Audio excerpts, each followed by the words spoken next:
Et salut tout le monde, c'est Dorian et on se retrouve aujourd'hui pour une toute nouvelle vidéo sur Dorian Talk. Et aujourd'hui on va faire des choix et des dilemmes impossibles.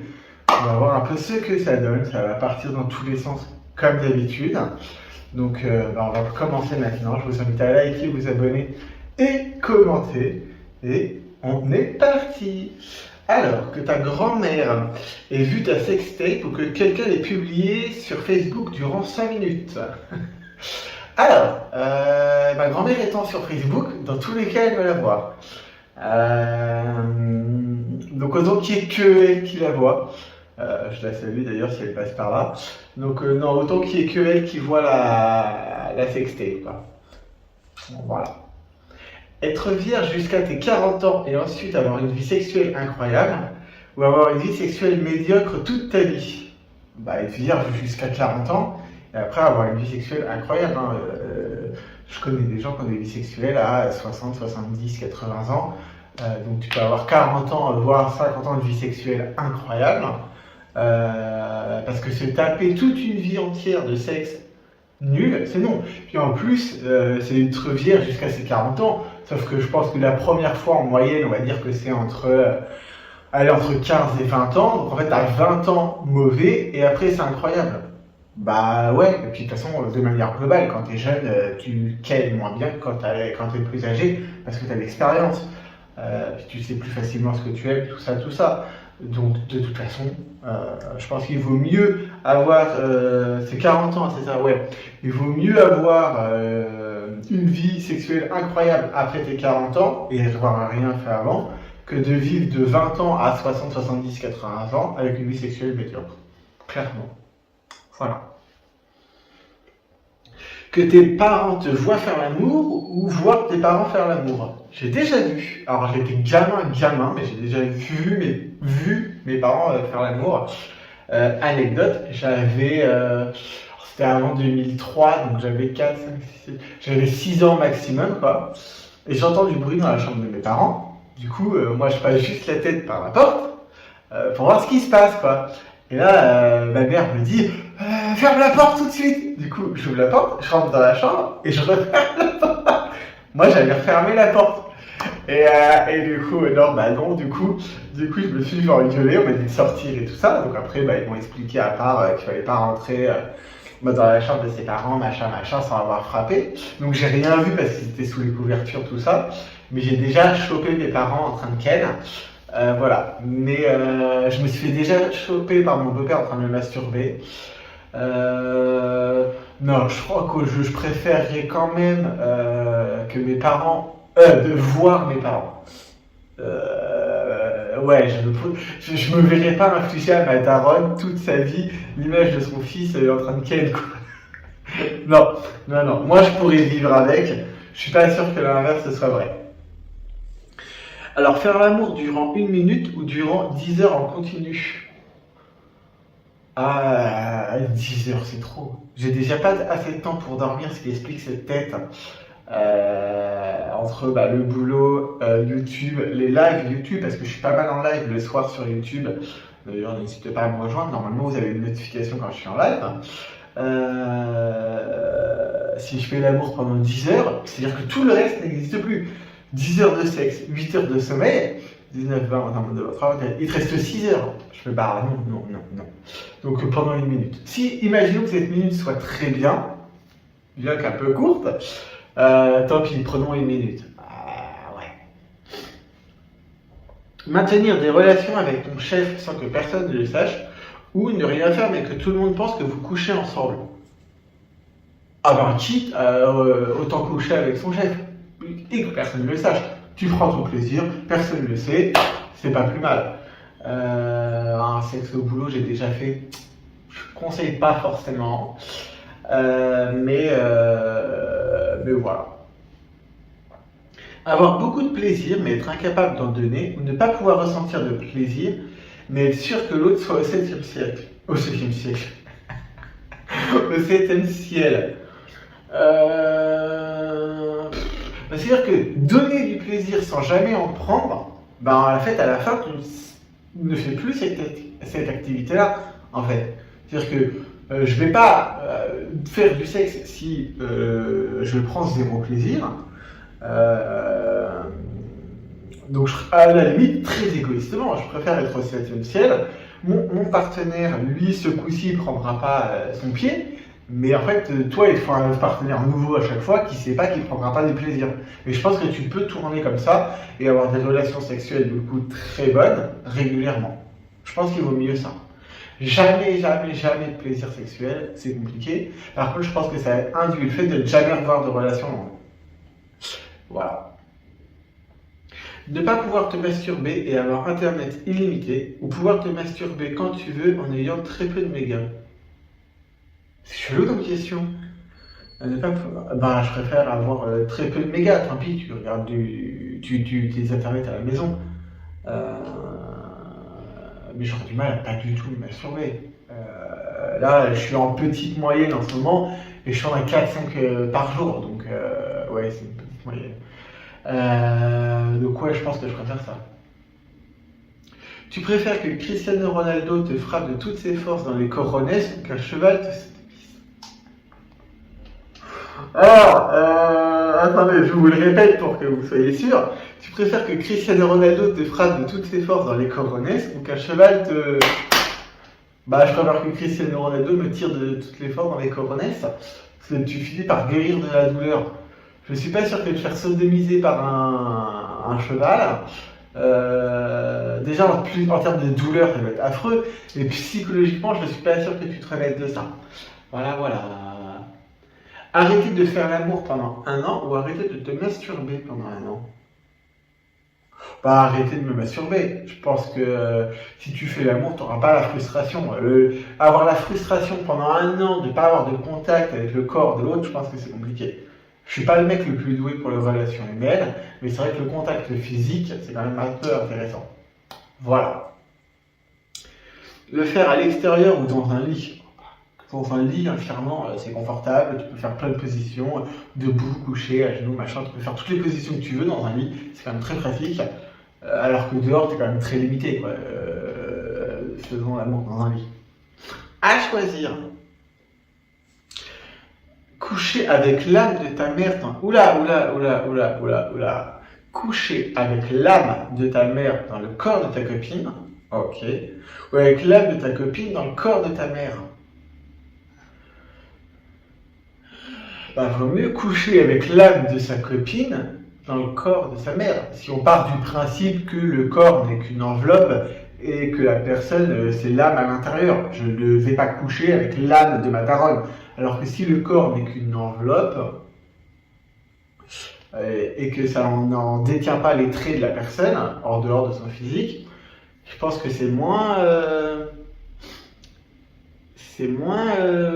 comment dirais-je ça serait moins perturbant.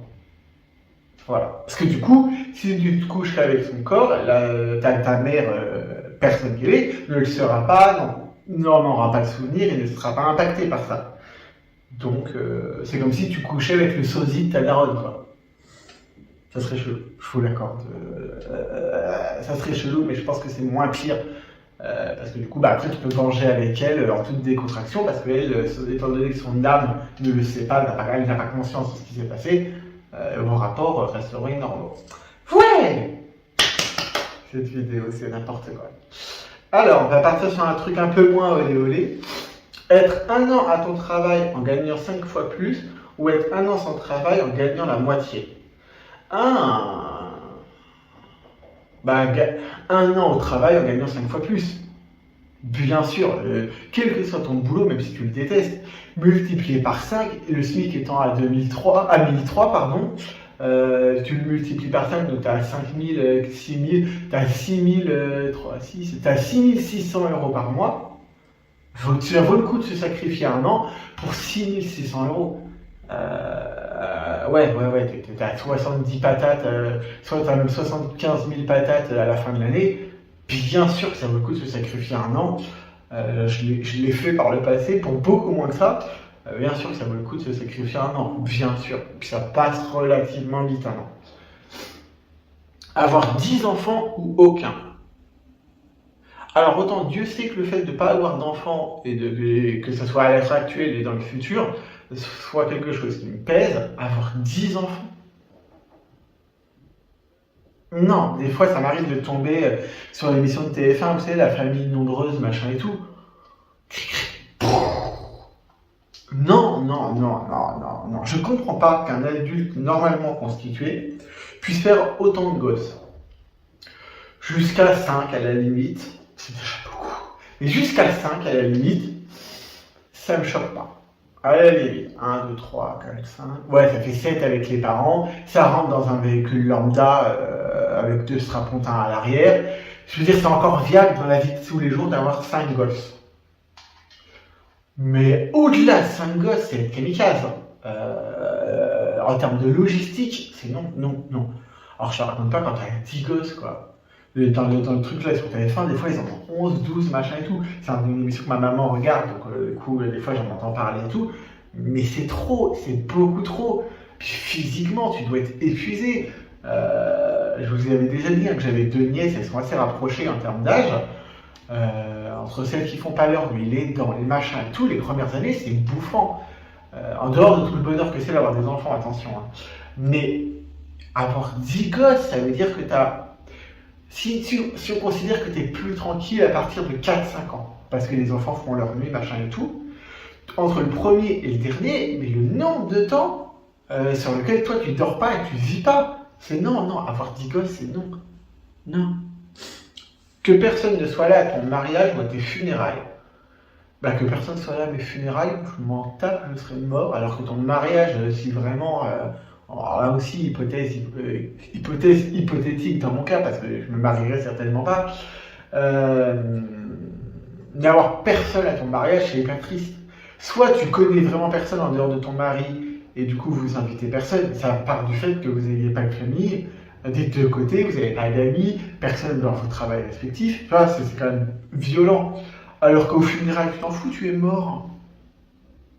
Et comme je ne suis pas spécialement croyant, j'espère que, mais je ne suis pas spécialement croyant, ben en fait je pars du principe que tu ne t'en rends pas compte.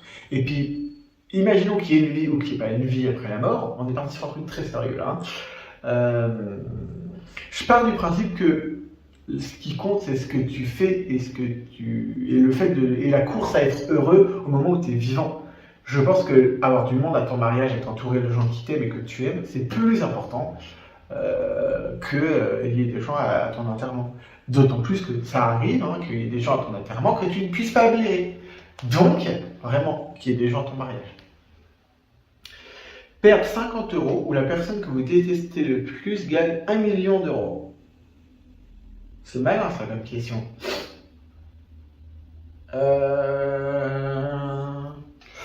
Je dirais perdre 50 balles, tant pis. Si vraiment la personne.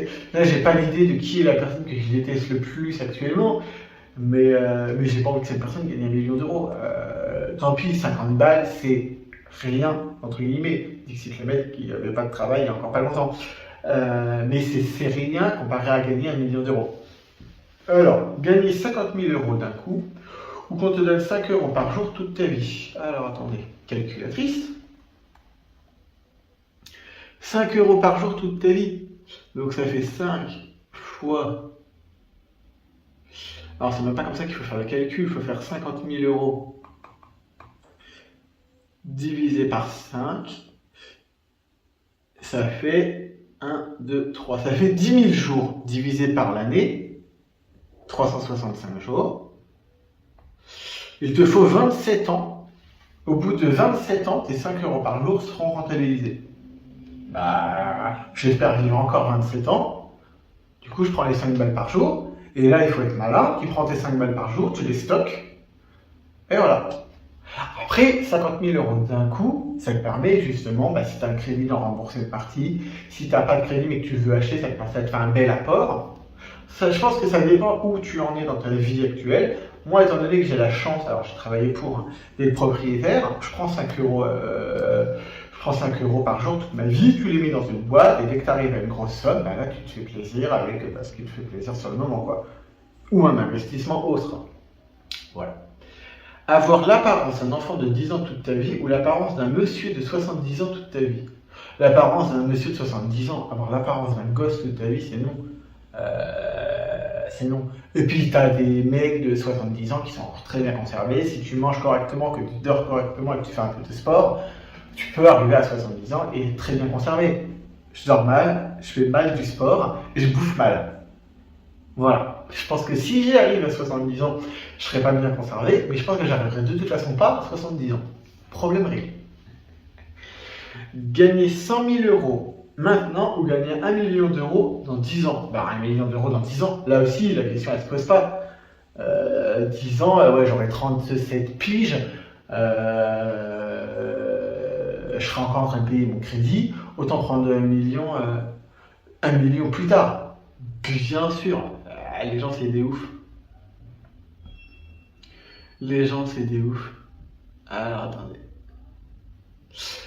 Voyager dans le monde entier sans pouvoir revenir à ton pays d'origine ou jamais sortir de ton pays. Ah bah voyager dans le monde entier. T'as 192 pays dans le monde, ou 196. Je préfère voyager dans le monde entier quitte à jamais revenir en France. Tant pis. Je dis ça alors que je voyage pas. Mon prochain voyage à l'étranger, et un de mes premiers, c'est Rome au mois d'avril du coup. Bah, c'est dans un mois d'ailleurs. Oui, je suis tout excité, je pars 2 jours et en vrai je pars une grosse journée et demie. En fait je passe une nuit là-bas.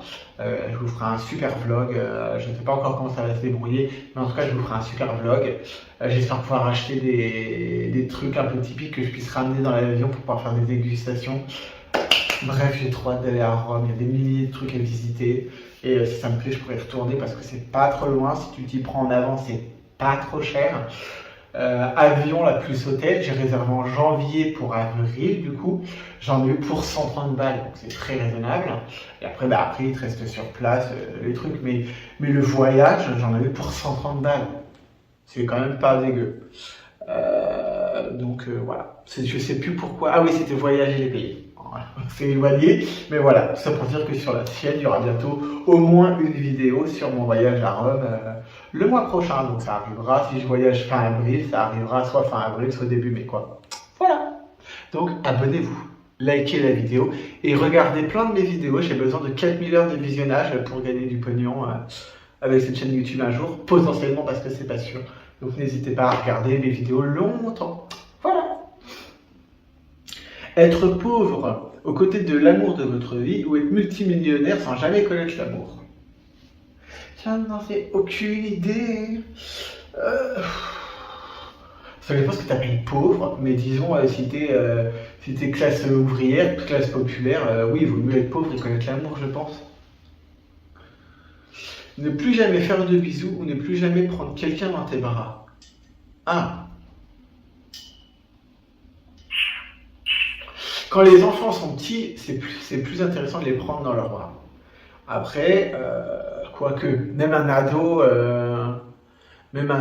vaut mieux, tu le prends plus facilement dans tes bras que tu l'embrasses sur les jours off course. Hein. Je fais plus jamais de bisous et je prends dans mes bras. Là, pareil, je pense à mes nièces. Prendre dans ses bras quelqu'un, c'est quand même très réconfortant. Donc, prendre dans les bras. Vaut mieux ne plus faire de bisous et prendre dans ses bras. Être incroyablement intelligent mais très moche ou incroyablement beau mais très bête. Alors moi aujourd'hui je suis moche et con. Du coup je sais pas ce qui est le mieux. Mais je pense que tu as plus de facilité dans la vie en étant incroyablement beau. Donc il vaut mieux être incroyablement beau et très con. Tu peux faire de la télé-réalité. Et tes placements de produits. Je pense qu'il vaut mieux être incroyablement beau. Je pense que tu souffres moins dans la vie. Puis en plus, de manière globale, je vais même plus loin. De manière globale, les personnes qui souffrent, la dépression, machin et tout, c'est des personnes qui se questionnent. Et pour se questionner un minimum sur le sens de la vie et ce genre de choses, il faut être un minimum intelligent. Quelqu'un qui est stupide ne souffre pas. Donc, il vaut mieux être stupide. Et très beau. Voilà. Pouvoir parler juste en criant ou juste en susurrant. Je fais déjà que parler en criant. Donc parler en criant, parce qu'en susurrant, ça serait horrible. Là, je sais pas si vous m'entendez. Alors que là, vous m'entendez. Non, mais parler en criant, en susurrant, t'imagines. Là, typiquement, la salle de sport, quand t'as les enceintes et tout, le mec à côté de toi ne t'entend jamais. Donc, il vaut mieux parler en criant. pouvoir rembobiner le temps ou pouvoir mettre le temps sur pause. Donc en gros, c'est soit pouvoir changer le passé, soit pouvoir mettre un instant sur pause et changer un instant au moment où il y a une connerie.